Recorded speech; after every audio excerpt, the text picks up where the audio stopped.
نبی پاک کی بیویاں امت کی مائیں ہیں، اور نبی کی بیوی امت کی ماں تب بنے گی جب خود نبی امت کے باپ ہوں گے۔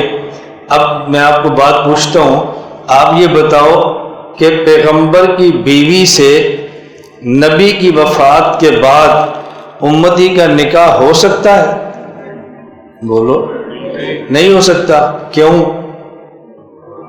بولو، کیوں نہیں ہو سکتا؟ آپ سب نے کہنا ہے اس لیے کہ امت کی ماں ہے، سب نے یہ کہنا ہے۔ یہ مسئلہ ٹھیک ہے کہ پیغمبر کی بیوی سے نبی کی وفات کے بعد امت کا نکاح نہیں ہوتا، لیکن یہ جو آپ دلیل دے رہے ہیں نا، اس لیے یہ نہیں ہوتا کہ امت کی ماں ہے، یہ آپ کی دلیل ٹھیک نہیں ہے، یہ دلیل ٹھیک نہیں ہے۔ دلیل کیوں ٹھیک نہیں ہے؟ میں نے آپ کو بات سمجھائی ہے، نبی کی بیوی امت کی ماں تب بنے گی جب خود نبی امت کے امت کے باپ ہوں گے۔ تو اگر امتی کا نکاح اس لیے ٹھیک نہیں کہ ماں ہے، تو پھر امتی عورت کا نکاح حضور سے ٹھیک نہ ہو کہ وہ باپ ہے۔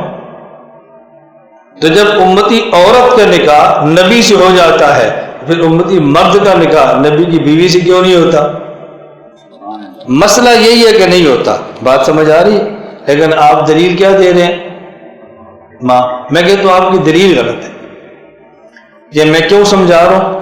میں دلیل دوں گا، جو میں دلیل دوں گا آپ اس کو توڑیں، آپ اس پر اعتراض کریں۔ یہ میں اس لیے کہہ رہا ہوں، اگر کل آپ نے نیٹ پہ بیان سن لیا، کسی بدعقیدہ بندے نے کہہ دیا کہ جی یہ بات ٹھیک نہیں ہے، یہ وجہ ہے، پھر جواب نہیں بننا، پھر ہم الجھن کا شکار ہوتے ہیں۔ سوشل میڈیا جتنا نقصان دہ ہے اتنا مفید بھی ہے، اور جتنا مفید ہے اتنا نقصان دہ بھی ہے۔ صرف سوشل میڈیا سے تعلق ہو، اہل حق علماء سے نہ ہو، بندہ بگڑ جاتا ہے۔ اہل حق علماء سے پھر بگڑتا نہیں ہے، پھر بندہ سنبھل جاتا ہے، پھر دائیں بائیں نہیں جاتا۔ ابھی کچھ دن قبل سوشل میڈیا پر ایک مسئلہ چلا، اور بہت زور سے چلا، ایسا زور سے چلا کہ ہمارے لوگ بھی ہلنے لگے۔ مسئلہ کیا تھا؟ فقہ حنفی میں یہ مسئلہ ہے، اگر خامد فوت ہو جائے، بیوی اپنے خامد کا چہرہ بھی دیکھ سکتی ہے، بیوی اپنے خامد کو غسل دینا چاہے تو غسل بھی دے سکتی ہے، لیکن اگر بیوی فوت ہو جائے، اس کی وفات کے بعد شوہر اپنی بیوی کو غسل نہیں دے سکتا۔ یہ مسئلہ ہے۔ اب مسئلہ میڈیا پر کیا آیا؟ کہ یہ مسئلہ حدیث کے خلاف ہے۔ حدیث کیا ہے؟ رسول اکرم صلی اللہ علیہ وسلم نے اپنی بیوی ام المومنین امی عائشہ رضی اللہ تعالی عنہا کو فرمایا، عائشہ میری زندگی میں تو فوت ہو گئی، میں غسل بھی دوں گا، تجھے کفن بھی دوں گا، تیرا جنازہ بھی پڑھوں گا، تجھے قبر میں اپنے ہاتھوں سے اتاروں گا۔ اور یہ حدیث صحیح ہے، اس پر کوئی شک نہیں۔ تو جب اللہ کے نبی فرما رہے ہیں تو آپ کیسے کہتے ہیں کہ شوہر بیوی غسل نہیں دے سکتا؟ آپ بتاؤ، یہ ہمارا مسئلہ حدیث کے خلاف ہے یا نہیں؟ حدیث بھی ٹھیک ہے۔ اب اس پر ہمارے بہت سارے لوگ فقہ کو چھوڑ دیتے ہیں، احناف کو چھوڑ دیتے ہیں، علماء کو چھوڑ دیتے ہیں کہ دیکھو یہ مسئلہ حدیث کے خلاف آ گیا ہے۔ اب بات اچھی طرح سمجھ لیں، امت اور نبی میں فرق کیا ہے؟ اگر بیوی شوہر فوت ہو گیا، عورت شوہر کی وفات کے فوراً بعد نکاح کرنا چاہے تو کر نہیں سکتی جب تک عدت پوری نہ کرے۔ اس کا مطلب یہ ہے کہ یہ اس عورت کی عدت ہے، اور جب تک عدت پوری نہیں ہوتی اس شوہر کے نکاح میں ہے۔ شوہر فوت ہو جائے، عورت عدت کے اندر ہے، اس عدت کے دوران یہ عورت نکاح نہیں کر سکتی، تو جب یہ اس کی بیوی ہے اسے دیکھ بھی سکتی ہے، اسے غسل بھی دے سکتی ہے۔ لیکن اگر ایک آدمی کی 4 بیویاں ہوں، اس کی ایک بیوی فوت ہو جائے، وفات کے فوراً بعد شوہر چوتھا نکاح کرنا چاہے تو کر سکتا ہے یا نہیں؟ کوئی شوہر کی بھی عدت ہوتی ہے؟ نہیں ہے نا۔